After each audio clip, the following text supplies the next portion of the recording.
the Round 6 podcast, a weekly roundtable discussion featuring a variety of automotive subjects, interviews, special guests, and stories, hosted by the Round 6 gearheads, Brian Stupski, Alex Welsh, and Brad King.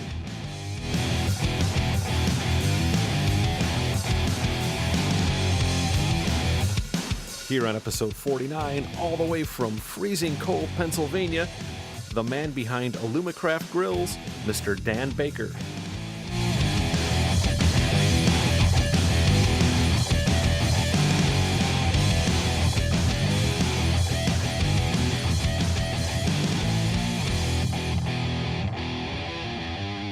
Welcome to the Round 6 podcast. I'm Brian. I'm Brad. I'm Alex. I'm Dan. There you go. Hey, joining us tonight on big episode 49, Mr. Dan Baker. And you may know him from Alumicraft Grilles. How are you, sir? I'm doing excellent tonight. How are you guys? Great. Doing good, man. Doing good. Outstanding would be the word I'd use, man. It's so good to have you on, and I'm going to make the public apology, too. We got so sidetracked and messed up with our schedule at Grand National Roadster Show. You were supposed to be on there in the fabled Round 6 experience, and we totally blew you off. That's okay. I just missed signing at the table. Yeah. I was going to stop by and scribble on it while you guys weren't there. And, You should have. We got to get you to sign it. I mean, it was such a mess. I mean, we learned a lot at that place, but man, it is good to finally have you on, because we've talked about this, since the SEMA Show? Yep. Yeah. Big time there, man. And dude, and speaking of shows, man, this past weekend, your stuff was everywhere in Detroit. Yeah, I have. I'm fortunate that I'm blessed that I get to work with some really top shops in the nation. I did the grill insert on Dave Lane's Vicky that he built for Phil and Deb Becker. And, Dave's awesome to work with. Phil and Deb are just super, super people. I got to do a whole bunch of parts and pieces and turn a whole bunch of big blocks of aluminum into worthless chips for Mike and Talbert Goldman and Sonny Freeman and his wife, Debbie. They're just salt of the earth people and just super, super great people. Plus, I had parts on Nichols Paint and Fab, had a 63, 64 Riviera there, did a bunch of parts for it. Plus, there's a bunch of other cars there. Mark Giambalvo had a 67 C10 truck there, did the grill and a tailgate bar for it.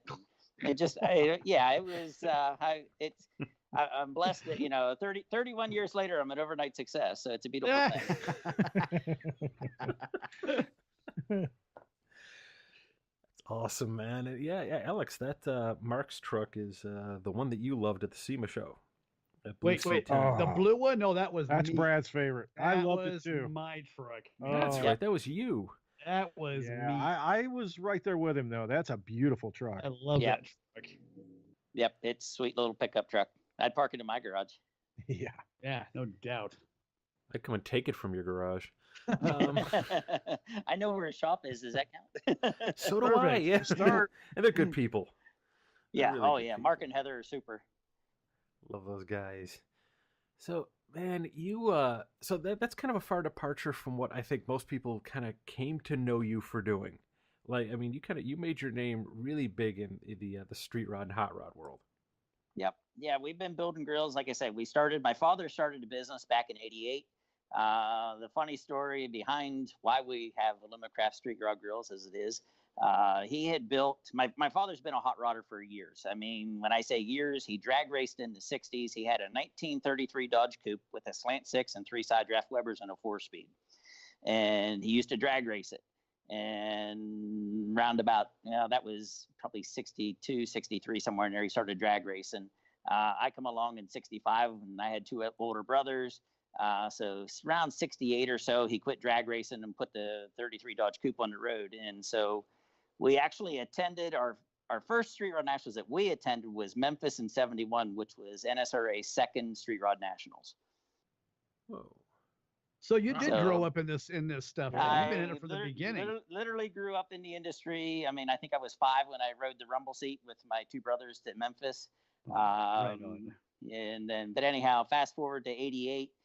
My father had built a Downs 33 Vicky, and hit a speed bump and shattered the grill in the car, because the grill that was available at the time was just an injected molded plastic grill shell, grill bars, everything was all plastic, and busted the fenders up on it, busted the grill up on it.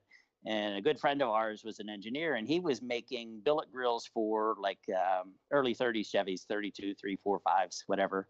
And so we went down and talked to him, and, you know, he gave us some tips and tricks on how to fixture the stuff and how to bend the bars, that kind of thing. So Dad bought a grill shell for, you know, just a fiberglass grill shell to replace the busted plastic one. And, you know, we built our first grill insert in the back room at my father's house. And, you know, and then my father, like I say, he was always a drag racer and a Mopar guy. So, and, you know, you got to think 1988, nobody was doing anything for Dodge and Plymouth stuff. So we started buying grill shells for, you know, 33, 34, Dodge Plymouths, 35, 6s, whatever. And so we actually started building grills for the Dodge and Plymouth stuff. The first 10 years, Dad owned the business. You know, I worked for him 9.5 of the 10 years. You know, the first couple months he did it on his own, the first 6 months, whatever.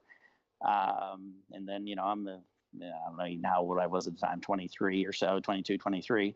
And anyhow, started building the grills for him. He'd hand me a piece of paper and, you know, what I was supposed to build, and we'd bend the bars and weld it up, and you know, he'd bring cardboard home from work, and we'd make a box and stuff it with paper and take it to the post office, and out the door it went. Okay, well, that actually answered that question. I was going to ask if there was a lot of CNC stuff back then, or you were just cutting and welding and gluing things back together again, and, you know, making it look like. It's even better than the CNC. Like we would just use a bandsaw that, you know, to cut the lengths of the bars. And the cross brace, or I call it the V bar because it's shaped like a V. The V bar, we actually would notch it with a table saw. We would set the blade angle at, you know, whatever Right. angle the cross brace called for. And I had it, you know, and I had a whole bunch of poster boards laid out that, you know, what the spacing was between the bars, all that kind of stuff, and break out the protractor and figure out what angle it needed to be, and just go from there with it. Wow. Yeah, so way before CNC. Well, CNC stuff was out there. We just didn't have it in the back room at my mom and dad's house. So you were whittling. This is all just by hand. You're making pieces by. Wow. Okay, that's actually really cool. Yeah, spacing it with dowel rods and holding it together with rubber bands while I, you know, break out the MIG welder and weld it together. And didn't even have a spool gun then. It was, you know, we're pushing the wire all the way through the whip, and, you know, it's bird caging about every third weld and all that kind of stuff. It was a blast. What was your background in fabrication going into this? I was a Maytag man. I mean, it sounds kind of funny. My senior year of high school, my dad's like, "What are you doing with your life, son?" And you know, so it's just like, oh, I don't know. You know, so my grandfather, should back up a little. My grandfather had an appliance service business, and he'd go out and he was, you know, go fix washers and dryers and whatnot. And then when my oldest brother went to college, my grandfather worked at railroad shops here in Altoona. And, you know, so he just like, okay, you know, I'm going to quit doing appliance work or whatever. So my dad took over the appliance business, and he did it for a couple of years, put my oldest brother through college. And then I graduated from high school the same year that my brother graduated from college. So my dad's like, hey, I got a full-time job. I don't need two of them. Why don't you take over the appliance business? So my senior year of high school, I come home from school, and I didn't do much homework, but, you know, I go out on service calls with them. And so, yeah, I learned the appliance trade, you know, in the evenings, literally on the job training.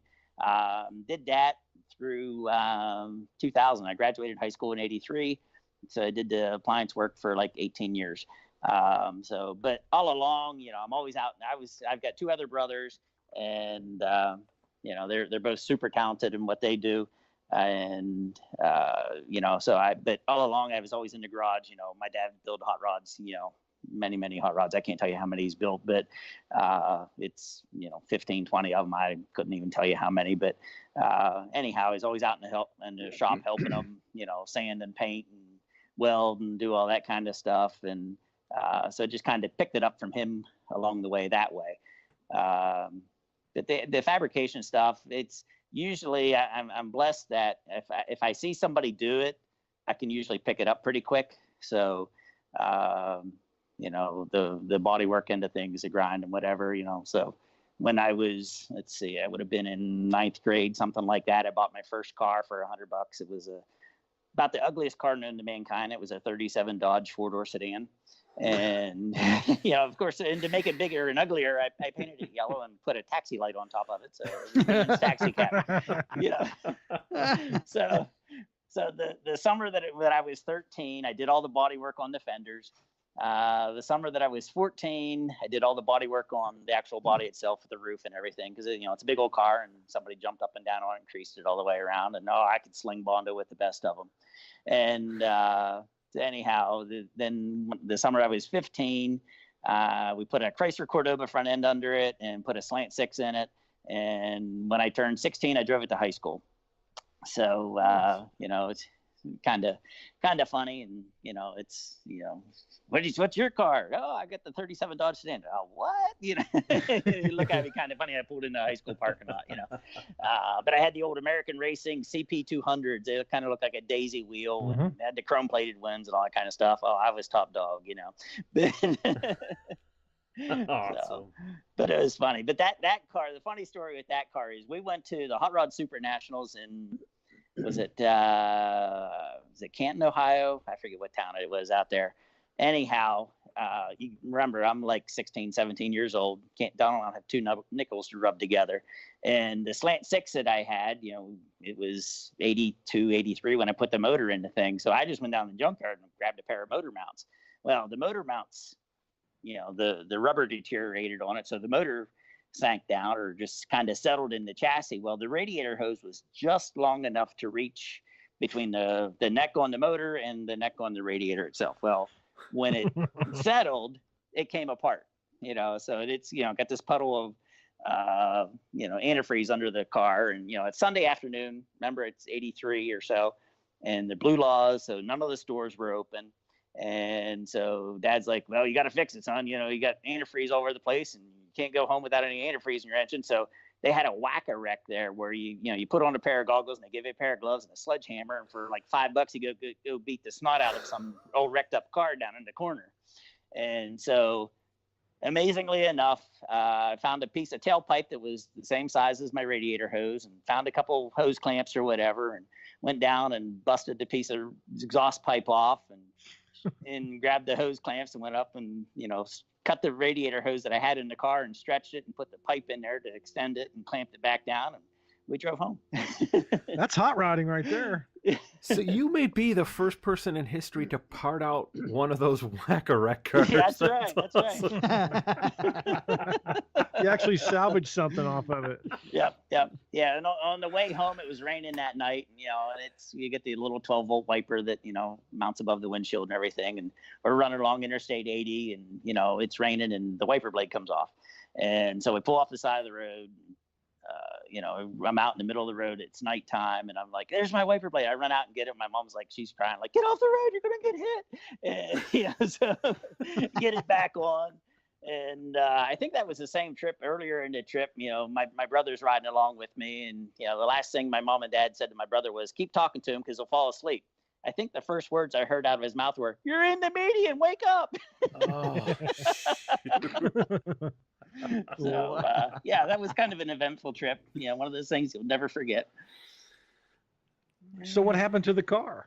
Unfortunately, let's see, 2002, I had it in my garage at my house, and somebody was, I say this obviously very sarcastically, kind enough to throw a Molotov cocktail through my garage door. And burnt the garage up, burn up my taxi cab, burn up a bunch of Cushman scooters I had. I had a bunch of Schwinn Stingrays in there. And we saved the floor, and we saved the TIG welder, and that's about it. But there was a lesson that I learned. It was a spiritual lesson on my end of thing. I had my priorities all out of whack, and it was God's way of telling me, "Hey, stupid, you're not doing this on your own." And the stuff that we saved out of the shop was what I needed to stay in business. And all of the quote unquote earthly treasures that I was building up for myself, he took them away. And it was just like I say, it was a life lesson that I needed to learn and get my priorities back in line, where, I'm don't have my priorities out of whack anymore. Yeah, well, yeah, that's good. So, but that was, you know, it was like I say, it was a life lesson. But the taxi cab went up in smoke, burnt the interior out of it, cracked all the glass in it, warped about every panel on the thing. The Bondo that I had slathered on it, you know, it cooked and fell off, and yeah, it was junk. So, you know, if it was a 37 Ford, maybe you consider saving it, but you know, not a 37 Dodge. That's, you know, like I say, the ugliest car known to mankind. Man, so, dude, and obviously you came back from that, which is it's the funny part. Once again, this is all God's providence. It's as simple as that. That happened on a Tuesday. I don't know the exact date in April, but it happened on a Tuesday. But Spring Carlisle, big swap meet here in Pennsylvania, happens, you know, April every year. Carlisle's awesome. Yeah, Spring Carlisle. Anyhow, that week I had received like 1 or 2 checks in the mail from one of my dealers, and I had enough money in my pocket that Thursday I went down to Carlisle. I bought another MIG welder. I bought another bandsaw. I bought another drill press, all that kind of stuff. While I was down there doing that, my dad has a garage out the street from my current shop, and he converted the one back room into a workspace for me, put workbenches in and outlets and all that kind of stuff, and put some lights up. And so within the week, we're back up and making grills again. Outstanding. So, thinking about this now, you'd mentioned that you had dealers and everything like that. At the time when you were starting off, did you just start piecemeal, kind of like, you know, per order, and then start stocking grills for people? We still build everything to order. There's a couple grills that I've just recently started to inventory. It sounds kind of funny. Everybody always asks me, "Wait, what's your biggest selling grill?" For the longest time, it was a 36 Chevy car grill, and now it's a 37 Chevy car grill. Really? Yep. And the reason everybody's like, "Mean 32 Ford's not your biggest selling grill?" Nope, not. Only because you can buy the cheap import China grill or Taiwan grill for, you know, $375 or something like that, and you know, it falls into the you get what you pay for category. I can spot them a mile away with the way the bar spaces go all over the place. But yeah, the 37 Chevy is our biggest seller right now. Whoa! So that multitude of questions now off of that. This would be sort. Have you had any of your stuff knocked off by the Chinese yet? Not by the Chinese, but by one of my dealers that used to be one of my dealers. Oh. I don't sell to him anymore, and he's kind of gone on the wayside. So, I mean, he's still around, but he's not near as prominent as what he thought he used to be. Wow. Yeah, that I know it's a common thing. You get somebody who creates a good product, and everybody kind of piggybacks off of it. We've seen that in the industry with, you know, billet parts like hinges and things like that. Yeah. But man. So... Yeah, well, the thing with knocking my stuff off is this will probably kind of make you crazy, but for 1933 Ford grill shells, I have 13 different 33 Ford grill shells in my shop from all the different fiberglass shops, and none of them are interchangeable. So, you know, when you buy the generic, you know, special on eBay or something like that, and then I get the calls all the time, "Hey, I bought this insert on eBay and it doesn't fit my grill shell." And it's just like, yeah, call me shocked. So yeah, it's once again, you get what you pay for. Whoa. Do you come across anything where you've worked on like one particular grill for, say, just any model car? Let's just say we'll keep it as generic as possible. Say some guy comes to you and says, "Hey, I got a 74 Monaco." So you build a custom grill insert for it, and you find out later on that, you know, you're working on another Monaco, but the jig you made for that first Monaco is totally different than this other car that they sent you. You find variances like that? Not so much on the later stuff. You know, when you get into anything 55 and newer is pretty standardized. The big thing that I found with all the early fiberglass stuff, you know, in the 33s, 4s, that kind of thing, was, you know, the fiberglass technology wasn't as good back in the 70s and 80s when, you know, fiberglass cars really became, you know, more popular. Right. And so a mold would actually shrink. And so if you, you know, you took your steel part and you made a first generation mold off of, you know, the steel part, And then, a year or two down the road, it shrinks a little bit, and then you make a second mold off of the first fiberglass piece, and then you fast forward that 3 or 4 or 6 generations. Next thing you know, it's a half-inch smaller than what it's supposed to be. See, yeah, you get somebody who's like, I've got an original mold off of this car, and some guy 20 years later has a 7/8 scale from the same mold. Yeah. That's nice. Yep. And then you get into all the 33 Willie stuff that's all over the map, between the flip front ends and all that kind of stuff, because they were all gasser stuff, and it was all lightweight fiberglass because they were race cars. So, yeah, it's fun. That's got to be cool. I mean, you've got to have a hell of a mental catalog then on everything that's out there and just kind of know, somebody goes, oh, I've got a Zips fiberglass body, and you're like, done, got that figured out. I have that one. Yeah, I have their Speedstar-ish style grill shell here at the shop, and I have their track nose also. That's the one thing. I mean, we've been around long enough that we've had such a great working relationship with all of the different fiberglass shops between Outlaw Performance and Bebops and Downs when they were around, and just you name them. I work with majority of those fiberglass shops, and I mean, I've got grill shells here from fiberglass shops in Australia, and they email me a purchase order, and I build a grill in their grill shell and then put it in a box, and we know it's going to fit when it gets to the other side of the world. So, speaking of now, do you have clients all over the world? Oh, yeah. Yep, I ship probably twice a month to Australia. I ship to Canada all the time. Norway, Sweden. I've shipped to Brazil. South Africa. I got a Pines Winterfront order now from a customer in Japan. They go all over the place, and I laugh and say I'm a kid from Bellwood. It's if you got to zoom in really close to in Google Earth to find Bellwood. We're a population of like 1,800 people, and the traffic light's a mile outside of town.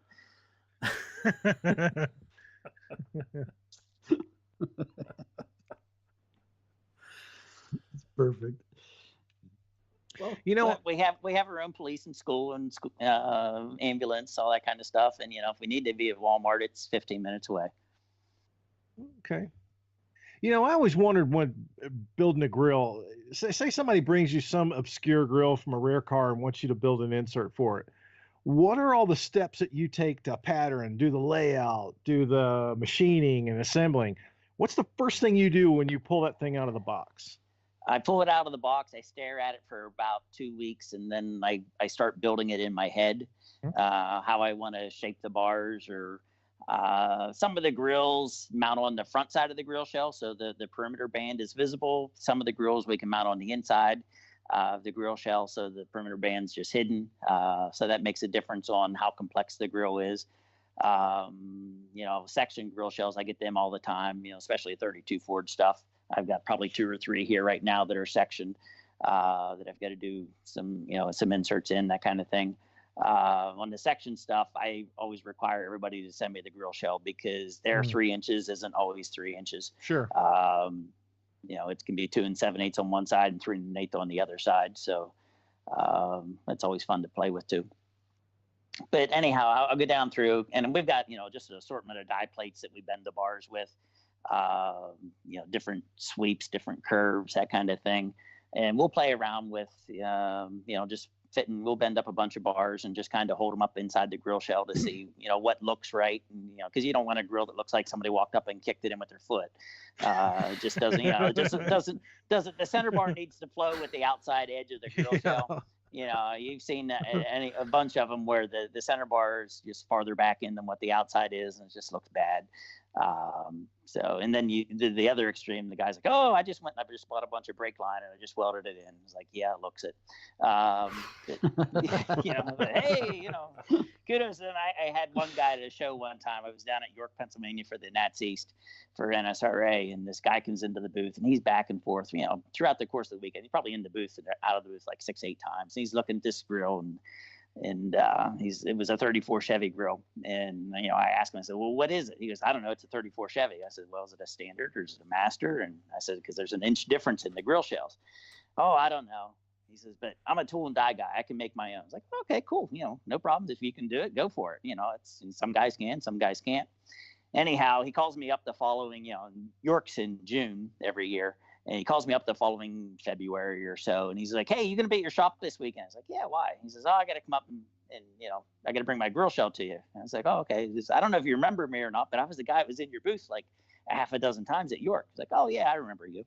And anyhow, he brings the grill shell up and he has this monstrosity of an insert that he made. And, he tried to do like the little bend at the top and the little sweep at the bottom of the bar. And the bars are like a 1/4 inch wide and none of the bends match. And half of the welds are bubble gum and the other half don't hold. And, it was kind of funny. He says, anyhow, my wife says I'm not allowed getting the car out this year until I get a good grill insert in it. So I'm here to have an insert made for it. So we just kind of laughed and chuckled on that one. But I still have that insert.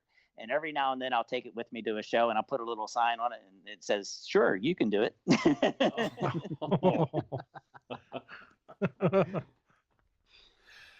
What's the weirdest request you've ever gotten for like material on a grill? Do you ever get anybody who's like, oh, wrought iron would be awesome? Glass. Glass. Wrought iron. Barbed wire. I've had one or two of the spider web requests that I've turned those down. But I did do one time it was a customer that was out in Oklahoma, if I remember right, and he wanted his copper coated or copper plated, and he just wanted it left copper. So we did an aluminum insert and sent it out to John Wright. Custom Chrome Plating does all my plating for me. Sent it out to John and his crew, and they dipped it in copper and put it in a box and drop shipped it to the customer in Oklahoma. Right on. But probably the craziest grill that I've built, I did one for a German car that was called an Adler. It was an early 30s little 2-seat roadster, kind of MG-ish. And the guy literally brought me a bunch of busted up pot metal and the grill shell. And we had to reverse engineer that, and we machined the trim band for it, bent some bars for it, welded it all together. Had like an eagle, an Adler in German means eagle in English. And so it had an eagle as a grill emblem on it. So we machined a eagle emblem for it. And it was pretty neat. The story on the car was, it was one of the guy that owned it initially was an SS agent. And when he saw that the Germans were losing, he changed sides and went to the Americans, became an interpreter for them. And he's got I got all these pictures that the guy gave me, and he's like this playboy in the 30s. He's out doing photo shoots and, World War II. And it was pretty cool. Anyhow, the guy ended up, selling the car to an officer in the Army or whatever. And they brought it to the States, and the guys that brought it to the States, his wife gave him an ultimatum of, you either sell the Adler or you sell the Duesenberg. And he sold the Adler and kept the Duesenberg. And anyhow, it ended up that this car that was made, apparently back World War II times, Hitler went to all the car companies and said, we want to build a car for the 24 Hours of Le Mans. And Adler, this was the car that they built for the 24 Hours of Le Mans. And there's an Adler's Owners Club in Germany. And they knew of the car, but never knew what happened to the car. The guy that owns the car in New Jersey now is a big metal dealer broker, and he was dealing with the different foundries and stuff over in Germany. And he's randomly mentions that he's got this car, and they get in touch with them with the Adler's Owners Club, and anyhow they track it down. And it was a really neat car. It was a 4-cylinder. Front-wheel drive, but the engine was in the car backwards. So the fan blade and the water pump was against the firewall, and the transaxle was up front. So it was Polish engineering. Awesome. Yeah. So it was a front-wheel drive car. Like I said, a little 4-cylinder thing. It's cool. Really neat little piece. Wait, you gave me a great idea. Next year for Detroit, why don't we let's line up a project. We're going to do an AMC Eagle. We're going to call it the Adler. It's going to be SS themed. It's going to be the talk of the internet for like 2 weeks. The SS themed. Yep. You can, the Army OD green with the little slots painted on the headlight lenses for the lights to come through. Yeah, there you go. I'd have a roof like the old Red Baron model. Oh, dude. There you go. Or like a pith helmet. That'd be better. or yeah. Yeah. Yeah. That's really cool, though. That's so. Do you do? I mean, obviously, for people listening, I mean, we know what the heck you do. But do you do a lot of stuff like Duesenbergs or like concours type stuff as well? Not really, but mainly because I mean my parts and pieces are more hot rod oriented. I don't promote my business as a true reproduction, original style bar stock stuff. So I mean, I've done a couple Cadillacs and Packards and things like that, but they were always, hot rod versions. They weren't going concourse or anything like that. Right on. Right on. So, man, what is well, heck, what's the hardest? Well, yeah, the hardest material you've ever worked with. What is the most difficult material you've ever worked with? Because that could, well, hell, or the hardest. Hell, we'll go both ways. We'll go metallurgy. The answer to both of them is stainless. I hate working with stainless. It's just you might as well grab a piece of newspaper and try to sand the concrete floor with it. It's just miserable to work with. So I mean, randomly I'll get guys that I gotta have a stainless steel 32 Ford grill or a stainless steel 37 Ford grill, and it's just like, okay, go get it off of somebody else because I'm not making it for you. Well, it's right in the name, isn't it? Alumicraft. Shouldn't you be Oh, like, yeah. No. You wouldn't believe how many people don't get put two and two together. I don't like stainless craft. It doesn't say that on the business card. Yeah. It's like oil paintings by Doug. Can you work? Yeah. Can you do this in enamel? Yeah. How about acrylics? Yeah. Yeah. You'd think how much? Well, how much further on the nose? I get that. Could your name possibly be? I mean, whatever. Really though, people. Okay, well, talking about different grills. You've worked on these different grade 8 stuff for AMBR cars. What in terms of hours, from start to end, what is one of the longest project grills you've done? Good question. Probably, and it's kind of a trick question. The Chevelle grill that I did this year, I probably had about 70 hours in it. The Chevelle grill was 13 different pieces that were all machined individually, and then I welded them all together. Hindsight, that was one of the first pieces I did for the car. But hindsight, just as I was learning, and because I've only been doing the CNC work, I'll say hardcore, for the last 3-4 years. I bought my first Haas mill to do just the cross braces because I have like a little miniature Bridgeport here, and I was hand cranking all the cross braces, and it just took too long to cut them. And so I always doing these little time studies of how to speed up production at the shop. And I figured, hey, they got these CNC mills out now that are supposed to be faster and better and more accurate and repeatable and all that kind of stuff. So let's get one of those. So I bought one just that it was a 1999 VF4 that I bought it in 2010.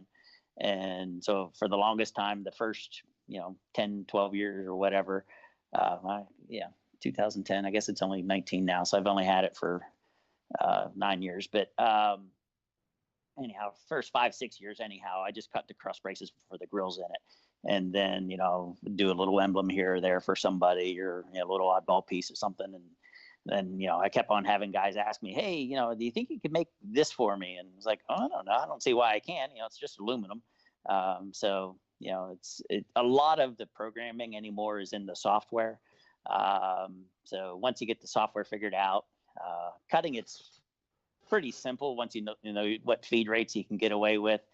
But once you get the feed rates, you still have to hold it to the mill table, and that the fixturing to the table is probably one of the most challenging parts of machining to me, anyhow. Well, that's why I was kind of asking that question. Is it's kind of a weird thing to ask, is how many hours you have it, because it goes from a pencil sketch, because you see these parts and pieces, guys, it's all done with a CNC. Well, it's not. There's no magic create button. Somebody had to program all that crap, to draw it all up to make it cut, from this parameter to this parameter, and boom, boom, boom, and make it all work. So, your time is definitely in your programming, and even if you know the program, it's still a lot of work.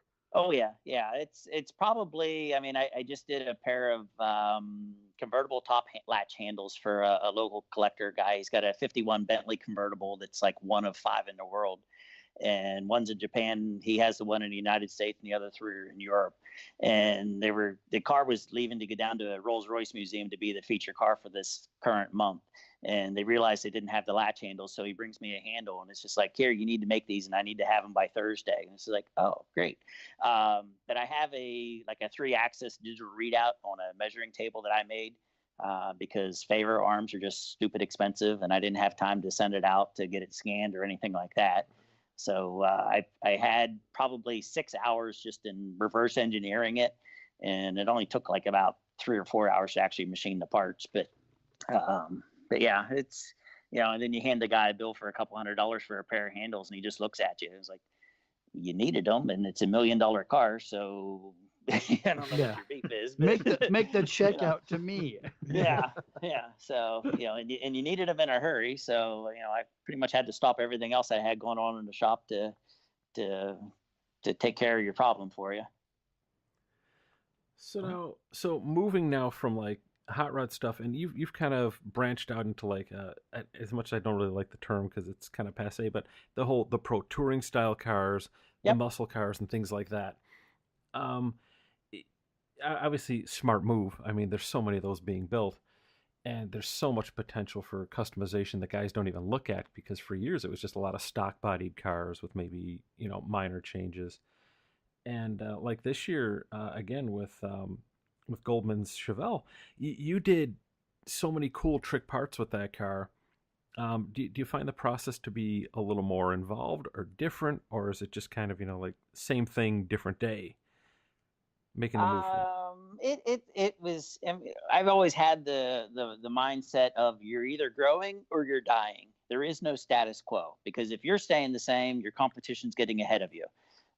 So we just kind of always kept that mindset that, and it's just as you go through the ages. I mean, you can remember when I was a kid. I mean, I remember walking that through the field at the Hershey swap meet, and seeing $100,000 Model Ts, and now Model Ts are $5-6 grand because nobody wants them and nobody relates to them. And for the longest time, 32 Fords. Well, 32 Fords are still always the iconic car, and everybody will always love them, but it was Tri-5 Chevys for the longest time. And then it got into, first-gen Camaros, and now second-gen Camaros, now the C10 pickup trucks and that kind of stuff, because that's what the cars that the guys that have the quote-unquote discretionary income now can build, because the family's raised, the kids are out of college, it's him and mom, and, he wants to go back and kind of relive the glory days. So, but the nice part about the current, the pro touring stuff, the classic trucks, that kind of thing, is they're all the same. So I only have to have, other than changing like, the geometric design of the grill, the perimeter's the same, they mount the same, all that kind of stuff. So I can save like just a default template for a 67 C10 pickup truck or a 65 Mustang or whatever. And then it's just a matter of going through and, if the customer wants hexagons or ovals or slots or, whatever other grid design he wants to come up with, then we go from there with it. Right on. Well, this is answering some questions here, stuff I was actually curious about. So this is actually good. How much does the owners normally give you, like, just go what you think looks right, Dan? That's what I want this grill to look like. Do you get much input like that, or is the owners usually pretty specific about what they want? It depends on the build of the car. Like for the Goldman car, I worked a lot. Eric Brockmeyer did all the renderings on the car. And so, Eric and I'd call Eric up and we kind of brainstorm and, work off of, his rendering. And, now I went down to the Goldman shop and took a bunch of measurements and tracings and things like that of, the tail panel surround, the grill opening surround, that kind of stuff. But then, just working off of Eric's renderings that just the shape of the tail light panel or the shape of the hood vents or stuff like that, we kind of get down through and bounce around some ideas that way. Then I've got other guys that, hey, I just want to put, I got a flimsy old stamp tin aluminum grill in my 65 Mustang and it vibrates and it's cracked and that kind of stuff. I just need a new grill for it. I saw one that had a hexagon on it, so just send me that one. So, it's all spectrums of the industry. I deal a lot with the quote unquote shade tree guys to, the high end shops. So, it all depends on what the project is. Yeah. Awesome. Yeah.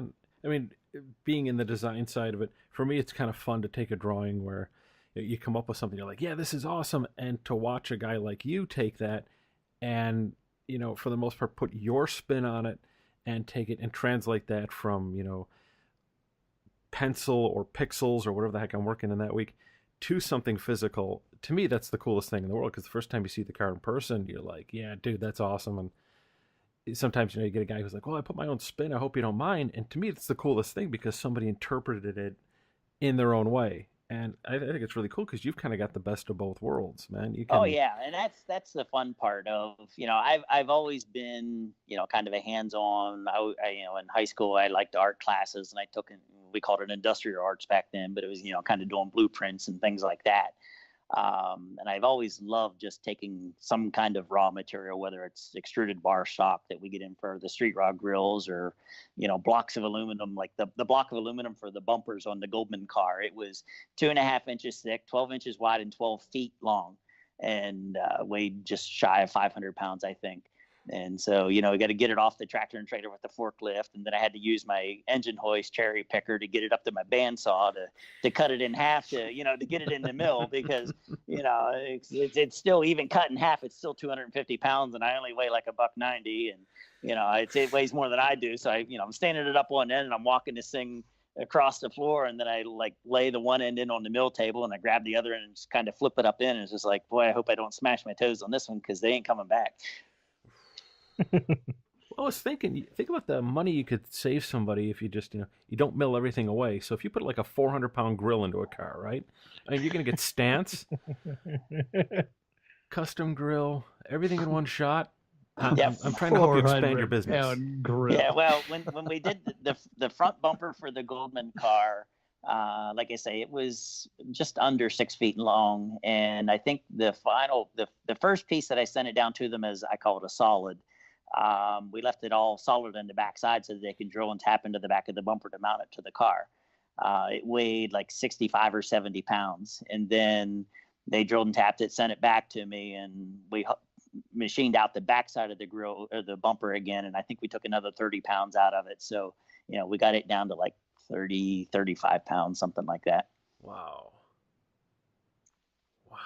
So I'm assuming you recycle all of your shavings and bits. Oh yeah. You get like 10 cents to the pound on a thing, or 30 cents in the pound. Paying a whole bunch more than that for the solid piece. But I mean, we recycle everything here. It's just, it's still good aluminum. There's no sense in throwing it away. And not that you're not getting rich off of the shavings that you're getting out of the mill, but still, it goes back. And take the guys in the shop out for lunch someday or something like that. Or what you could do, you got to come up with a tumbler that would just take all the sharp edges off of those and kind of sell those off to the custom guys. So instead of using, like, I don't know, say, rocks, they could put down a bed of aluminum shavings. Yeah, this would be a great display. I could sell it to Jeremy at PPG, and he could make aluminum flakes instead of metal flakes and glass flakes. Wow. We're getting places. Fancy. This is fancy stuff here. So getting more into the business side of things, obviously you've grown by leaps and bounds. You're everywhere. For someone starting out with their own, home-based shop, what would you do different looking back on it right now? Is there anything you'd change?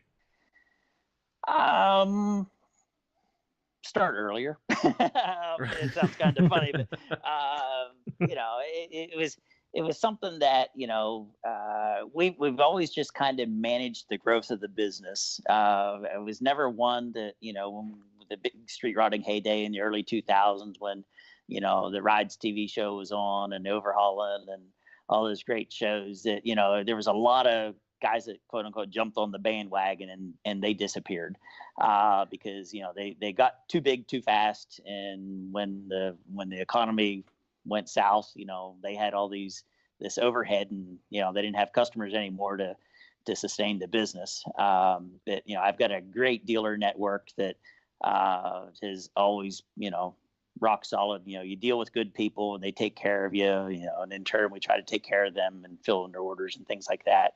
But we've focused on the grill business, the grill side of things. I've got guys, can you make me up until recently, can you make me a bumper or a windshield frame? And always said no, because we did grills. And so it's the old adage, you do one thing 1,000 times, you get really good at it. You do 1,000 things one time and you suck. So you focus on your core product, and you solve the problem for the customer, no matter what it is. Whether it's a rendering or they need pinstripes, or they need paint on a car or something like that. You offer them a service that they can't do themselves, and so you do it at a fair rate, and you take care of them, they take care of you. It's all good. Right on. Good way to put it. As far as like advertising goes, I always try to add this, these little value added things to someone who's starting out, and that was a good stutter. Let's do that one again, kids. Part 2. Take 2. What's my motivation, Brian? Not have to edit this. As far as advertising goes, do you do a lot of advertising, or do you rely a lot more on word of mouth and trade shows and things of that nature? I run an ad in NSRA Street Scene magazine. We've been in there for years and years and years. I run an ad in Street Rodder magazine because they're just the Bible of the hot rod industry. I've got a website, and I do probably 4 or 5 shows a year where I actually set up as a vendor. I do the Grand National Roadster Show in January. I do the York NSRA show because it's 2 hours away, but I call it in my back door, backyard. Well, that almost got sexy. So yeah. I do the Louisville Street Rod Nationals. About every other year, every third year, I try to do the Pleasanton August show for good guys. That's about it as far as setting up at shows. And I mix up different shows. I'll do like the Syracuse Nationals one year every now and then, or I'll go down to, I did the Pigeon Forge Shades of the Past show this past year. Right. Just to mix it up, because when the customers are spending this kind of money, they want to be touchy-feely, and I can't blame them for it at all. They want to see how the brackets are, how the brackets go, or how they're going to attach it to the grill shell, or how's it made, or how's it welded or assembled or whatever. And so, and you still have to be out in front of the people just to keep your name out there. But a lot of the smaller shows, it's got to the point now where if the show doesn't draw 2,000 cars, it sounds kind of funny, and I don't mean it in a disrespectful way in any way, shape, or form, but if it doesn't draw 2,000 cars, it's not worth my time to leave the shop to go to it. Right. So it's kind of a fine line on what to do, where to do. And like I say, I'm fortunate that I'm blessed that I can kind of pick and choose where I want to go and what shows I want to attend and things like that. Very cool. Yeah, because that's a tough decision to make. If you've got to choose, do I want to travel across the country? And then there's all the logistics involved with that. And it pays to have a good network, because it makes it easier to travel out there, have a place to stash your stuff. Oh yeah. I've got when I do the Grand National Roadster Show, my good friend Don Lindrus works at Pertronics, and I just leave a pallet of display stands in his warehouse. And, I'll ship I've got a bunch of aluminum crates that I put all the grills in, and I'll ship them out to his place and, fly out and jump in the minivan and go to his place, pick everything up, set up for the show. And then Monday morning, we're back at the warehouse dropping stuff off, and then I fly home. Very cool. So you got a regular routine then. It's just a regular deal. Yep. I used to ship to the guys down at Mother's down in Huntington Beach, but that's on the wrong side of LA. I found that Dawn's a whole lot closer to me. So we use Dawn now because he's 15 minutes up the freeway. Yeah. Perfect. That's awesome. Thanks for sharing that. I like, I think a lot of our listeners enjoy hearing that and kind of trying to piece it together for themselves. Obviously I'd never ask you to share trade secrets, But those little things kind of help out. You know, you get some guy who's sitting there going, how the heck do these guys do it? We can replace this whole thing with just, it's all done by magic. Yeah. Well, the reason why I leave it at Dawn's place is I put the pallet together of, the display stands and things like that, and I shipped it out through one of the trucking companies. And to ship the pallet out, it was just a regular 3-foot by 4-foot pallet. And to ship it out there was like $1,200 or something like that one way. So shipping that back and forth every time you had to go to a show would just kill your profit margin, obviously, in a hurry. Yeah, and then trying to drive across the country, especially leaving from Pennsylvania to California. Yeah, it'd take you a week to get there. Man, a half a week at the show and a week to get home. Yeah. Yeah. Driving through snow and everything else. Yeah. Pass. Yep. I mean, you just want to take a nap. It's like, I don't want to go to the show. I just want to take a nap. Where's the food? So, do you have a favorite grill you like to build? I know somebody calls you, do you get excited? You go, yes, Nash Metropolitan, can't wait. Yes. Corvair. Oh wait, yeah. we didn't have grills.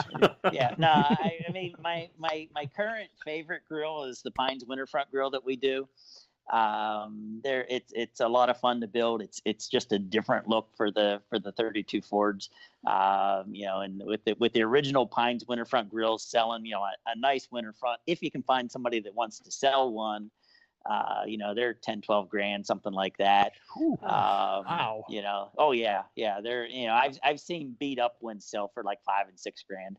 And the funny part was just, I don't know, maybe 2-3 months ago, I had a customer that calls me up and says, I was working on my 33 Plymouth and, I had it jacked up. We were getting ready to, do something, change the oil on it or something. I forget what they were doing too. Anyhow, they were still in the process of jacking it up, didn't have the jack stands under it yet. The jack kicks out, goes right up through the bottom of the grill shell. Yeah. And, so he calls me up and it's like, hey, I need a grill insert to put back in my car that I can rework the sheet metal to match the grill shell again, or match put the grill shell to match the insert again.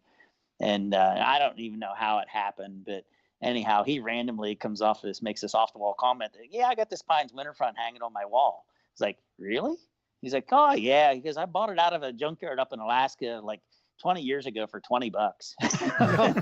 Tell you what, I'll double your money. Well, oh yeah, that's where I was going next. It's just like, so how about we do a trade? And he goes, oh, it's kind of beat up a little bit. And I says, I tell you what, if it's as nice as I have pictured in my mind, he ordered I offer the grills in a front edge polish with a satin side or a fully polished, or like I say, I send them out to John Wright and get them chrome plated. And he had ordered just, the basic 3/8 spacing between the grill bars, stock look, front polish. And I said, tell you what, I said, if it's a Winterfront and it's truly what you say it is, I'll do one in chrome for you and, I'll send it out to you. And I says, and then if you like it, I'll put a label in the box and you just put the Winterfront grill right back in the box and you ship it back to me. So anyhow, he sends me a couple pictures and it's beat a little more than, what I was hoping it for. And anyhow, he calls me up and says, are you sure about that? And I says, I'll tell you what, I says, it's a little rougher than I care for. I says, but it's still really cool. I says, I'll do a full polish one for you and we'll call it even. He says like, oh, I think I should still pay shipping on it. I was like, no, dude, we're good. And I told him how much I thought it was worth and all that kind of stuff. Wasn't trying to, take advantage of them or anything like that. And he was all like, I don't know. I only paid like $20 for this thing. I don't think it's fair for you to give me like this, $1,000 insert for, a grill insert I got $20 in. And it's like, well, dude, I'm telling you, it's worth $5 or $6 grand. If you want to do the deal, with the full polish in exchange for your Winterfront grill, I'm game. And he's like, let me talk it over with my son. He calls me back the next day. He says, yeah, my son said he's never going to do anything with it. So the deal's good. It's like, sweet. So now I got this original Winterfront here in my shop, which is just kind of cool to have hanging here. Man, yeah, I couldn't use the word hanging for mine, but I was going to say, I'll sell you pictures of a Brian full Winterfrontal. So what's on the horizon for you, sir? Oh, we're already doing stuff for SEMA. A lot of the Detroit stuff is obviously gone out of the way now. A couple cars that are going for Good Guys in Columbus. Most of those have the parts and pieces already in their hands because, they need all that stuff to do the body work and, fabricate whatever sheet metal they need to do with it or whatever. So now we're kind of in SEMA mode already, where I've got 38 Chevy to do here. I've got a couple C10s that are going there. Got a couple guys that are already talking about Detroit for next year already. So it's fun. And like I say, I get these guys that are. It was funny. I did I'm on the WD-40 Pro board. They send me out sample products, and I tell them what I like, what I don't like, that kind of stuff. And they were here a couple of weeks ago and did a little video shoot. And they picked 6 guys out of the 100 people on their Pro board, and they spent like 8 hours here at the shop watching me spray WD-40. And they're going to edit it down, to like a 30-second segment for their social media use and things like that. And I was like, yeah, you got to edit 8 hours of video down to 30 seconds. Good luck with that. And so anyhow, that'll be coming out. I think they said they were going to try to have all that stuff edited and online sometime late March, early April, so that kind of thing like that. So it's pretty cool that, once again, I'm a kid from Bellwood. These kind of things don't happen to guys like me. I want to see the film crew get sent over to the paint shop after this been WD-40'd. Yeah, one of the guys from WD-40 was standing there because there's 2 guys from WD-40, 4 guys from the film crew, and my phone rings and I pick it up and I look at it and it's got the phone number and it says Switzerland on it, and I just start laughing, and the WD-40 guy kind of shoots me an odd look as I turn the phone and I show it to him. He's like, Switzerland? Really? He's like, yeah, I'm telling you, I'm a kid from Bellwood. That, yeah, I'm ordering hot chocolate. Yeah, and it's pretty neat. So, but like I say, I'm blessed with the industry that we're in. It's not about the cars. It's about the friendships you make, and the cars just happen to be a common denominator. So it's pretty sweet. Exactly. We talked about that quite a bit at SEMA this year. It's a whole lot more family than it is anything. And most definitely. That was the first place you and I have ever met face to face. And right. Man, look at us now sitting here swapping semi-dirty jokes. And the mesh you can make a WD-40. It's perfect. Yeah, well, that was it. And then they called and said, hey, we need to, you want to be involved with this WD-40 thing. And it's just like, I hate to say this, but I don't use the yellow and blue WD-40 can. I says, I can't, because the oils that are left in it contaminate my TIG welds. And so I can't wipe the bars down with WD-40 or anything like that, because it just contaminates it. I says, but you'll like this, Brian. They make a great dry lube for my for my bandsaw blade, my drill bits, and the taps that I use to thread the brackets and everything, because aluminum and bandsaw blades don't get along. So I told them I used the dry lube, and they're like, oh, sweet, that's perfect, you're in. I was like, okay, I'm just letting you know I don't use the yellow and blue WD-40 can, the regular stuff that everybody else uses. So they'll fix that in post. You'll be holding one yellow can. That'd have been awesome. It's like, what do you use? Oh, I use your marinade and your pasta sauce. So, but then when the guys are here, it's just like, yeah, I use your dry lube up on here. I said, but I use your degreaser and your gel lube and all that kind of stuff on my go-karts. And they're like, you got go-karts? Like, yeah, I got go-karts. And so we went in the back shop, and I race little flat oval, banked oval dirt carts, and that's what I do for my fun. I don't hunt or fish, and amazingly enough, being in central Pennsylvania where everybody hunts and fishes, I can't stand it. It's too easy to walk down to the grocery store and get exactly what I want to eat for supper. Get in and bring it home. So I go play with go-karts on the weekends during the summertime. So that's my release. Sounds like more fun to me anyway. No, it is. It is. The technical aspect of things is fun. The tire preps and the gearing and all that kind of thing. Plus, it's the friendships you make at the track is good as well. That's awesome. Have you been doing that your whole life, or is this something you just kind of came into? Oh, no, this will be my 5th year coming. So I didn't even start racing until I was like 48. Very cool. We can Yeah, edit it that was- so it sounds like, say, I didn't start doing that till I was 20. I'll be 25 this year. Yeah, I mean, I was like this old guy that shows up and it's a rookie, it's kind of funny. I was like, I need to start at the back of the track and the back of the pack. And the very first night that I went out, I bought this carbon fiber helmet and, I got the cart and all this kind of stuff. And I go out for my first hot lap session ever. And I get on the track and the helmet's way too big for me. And so it's a full face helmet and the little chin bar thing kept on vibrating up over my eyes. The helmet would rotate around my head. And so I full throttle going into the corner. I can't see a thing. So He's looking the wrong way. I got my left hand on the backside of my helmet trying to push it around as I'm trying to drive through the corner with my right hand. And it was a mess. Get to know what turn you're going into by which ear hole you're looking out of. That's course. amazing. Yeah, there you go, the ear hole. That's Exactly. exactly Yeah. Imagine everybody in the crowd watching it. You got your head turned all the way to the right. And you're making a left turn. It's like, look at this dude. Show off. Yeah. Yeah. Show So- off. Show off. But it's fun. It's just something different. When I put the helmet on, I'm not thinking about welding. I'm not thinking about machining. I'm just concentrating on hopefully going fast and turning left. See, that works for a lot of guys. A lot of guys say, I put the helmet on, I stop thinking. I mean, I've been asked so many times to wear a helmet, and I still think about stuff. So That's just to keep you from licking the windows. that's the problem. It's not going to slow that down. That's Just licking my visor. licking the wind. Oh, Crap. Man, I'm so glad you made time for us, especially after your trip back from Detroit. Well, Yep, not a you problem. I doing appreciate this. you having me on. It's I listen to you guys pretty much every week, and the guests that you've had on there, I'm honored to be included with the likes of Chip Foose and Dave Lane and the Tucci's and Carson and all those guys they're incredible, and I've learned just kind of a bunch of the inside stuff, especially with Carson when he was on there talking about all of his the legal end of things. It was pretty cool. Yeah, that guy's a wealth of info. But thank you for listening, man. Yeah. You made my day. I mean, dude, and we're honored to have you.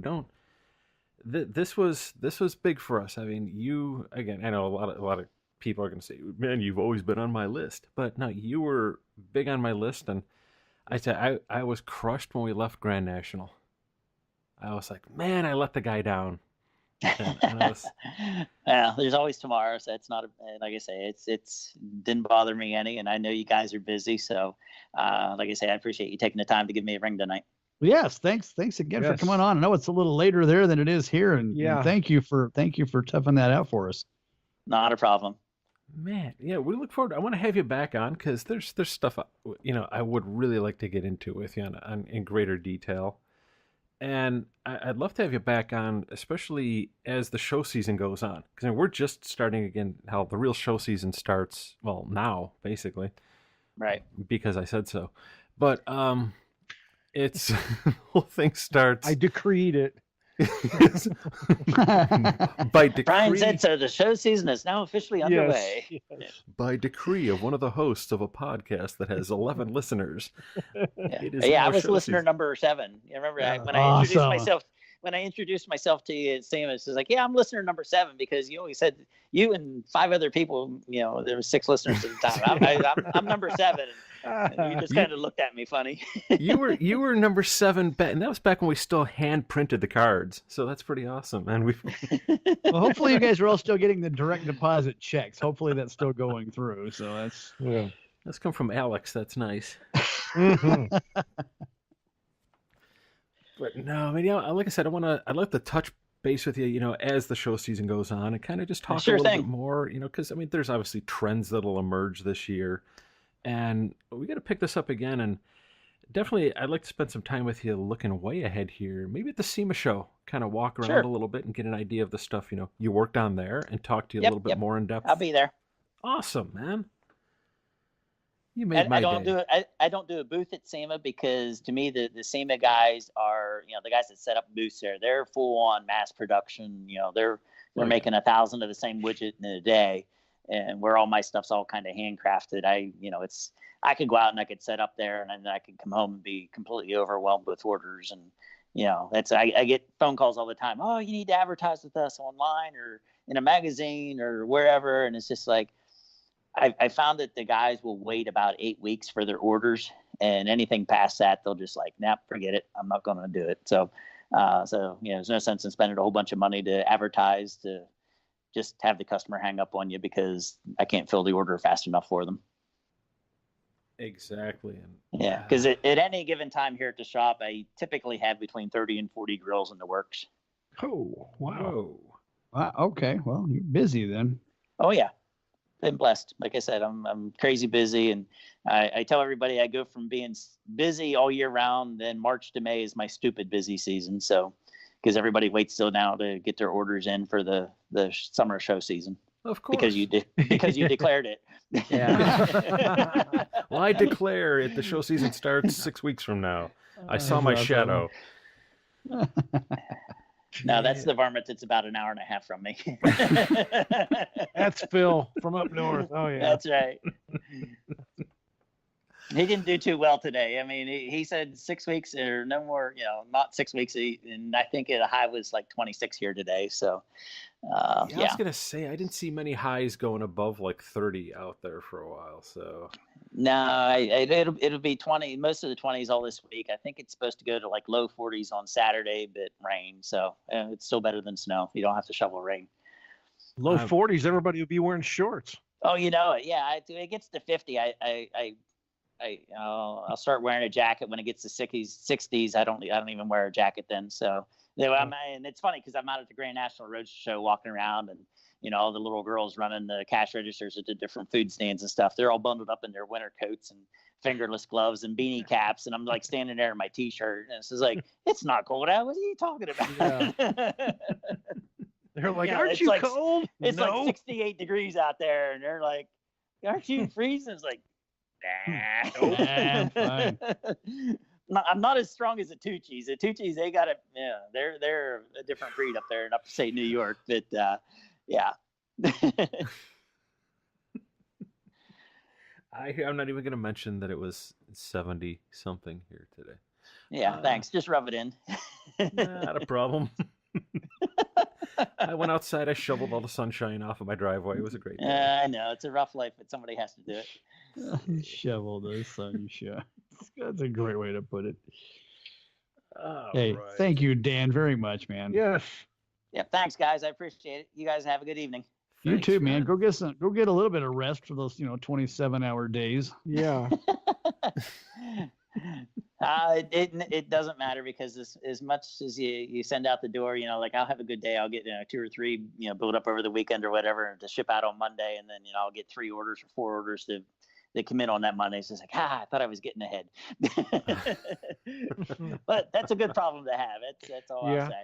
No complaints at all. Indeed. Yeah, that being self-employed thing and have something to do, that's always good. It is.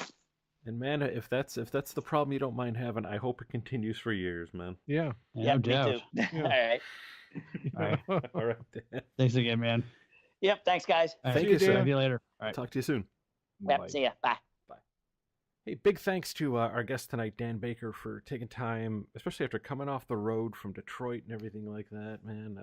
Dude, such a good dude. Yeah. Yep, absolutely. Dude, I mean, guy's a blast, and like I said, I didn't want to linger on it, but man, I felt really bad about the way our schedule kind of worked out at Grand National. But man, I think it was even better to have him here without all that background noise. So Yeah. Well, thank goodness he believes that sleep is highly overrated, so he was able to come on tonight, and it worked out well for us.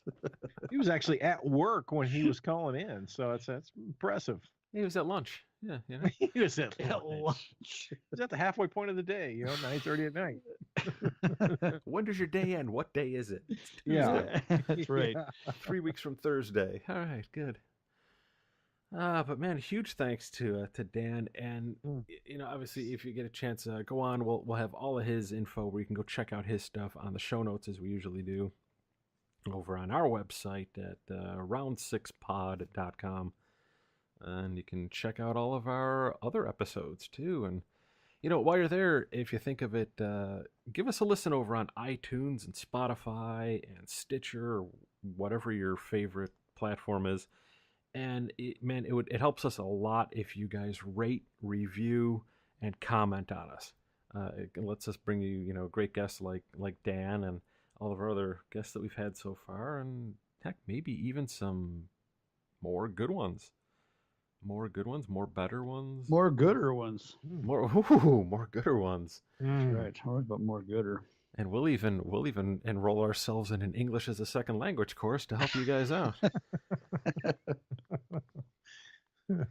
Won't you be lucky? So yeah, give us a shot there, and some really big things on the horizon, and not to discount the upcoming 50th episode of our show. So be sure to tune into that, because even I don't know where the hell that's going. So 50th is golden, right? Is that the? That's right. Yes. Ooh, Okay. It's the golden podcast. Ooh, we're going to shower you with grand Oh, I knew podcasts. that was coming. Knew that was coming. That's why I kept your eyes shut. That's a good man. I turned away. Don't look directly at the podcast. No. We'll try not to cross the streams. That's one for you Ghostbusters fans. Yeah. Hey, nice save. I don't know where to even go after that. Up.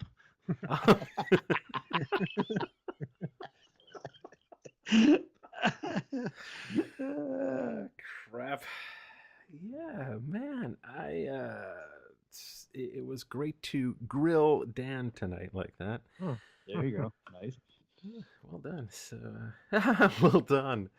Write that one down in your little book of jokey jokes. So, all right, guys. Thank you for listening to our listeners out there. You guys, thanks for listening too. And we'll catch you guys next week again, as I said, for the 50th episode celebration of the Round 6 podcast. As always, I'm Brian. I'm a drenched in WD-40 Brad. Oh, damn it. Oh man, and I'm just still Alex. I was trying to think of some bar or grill or bar and grill, and I'm done. I was gonna go with we're like 3 peas in a pod with that whole golden thing from earlier. But Ooh, that was good.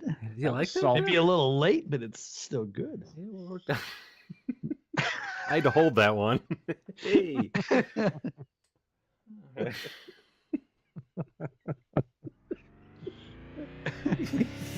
Whatever. Thanks again for listening, and be sure to keep up with us gearheads over on our website at www.round6pod.com. And if you'd like to, we invite you to follow along with us over on Facebook, Instagram, and be sure to check out all of our latest videos on youtube.com.